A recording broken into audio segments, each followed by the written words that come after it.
Jeshi la polisi limezuia kufanyika kwa mkutano wa hadhara wa Chama cha Demokrasia na Maendeleo Chadema uliokuwa umepangwa kufanyika leo Juni 27 mwaka 2026 katika eneo la Rambo mkoani Tabora. Tangu asubuhi, askari wa jeshi la polisi walikuwa wamezingira uwanja wa Mwananchi Square, eneo lililokuwa limetengwa kwa ajili ya mkutano huo, huku wakiwazuia wananchi kusogelea eneo hilo.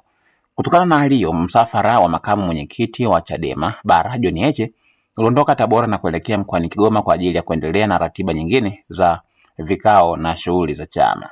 Kwa mujibu wa taarifa iliyotolewa na Chadema kupitia kwenye ukurasa wa Instagram, jeshi la polisi limeendelea kufuatilia msafara wa viongozi wa chama hicho tangu ulipoanza safari yake kutoka Tabora mjini. Tukio hilo linakuja siku moja baada ya waziri wa mambo ya ndani ya nchi Patrobas Katambi kunukuliwa bungeni akisisitiza kuwa jeshi la polisi lichukue tahadhari katika kutoa vibali vya mikutano ya kisiasa pale ambapo kutakuwa na viashiria vya uvunjifu wa amani.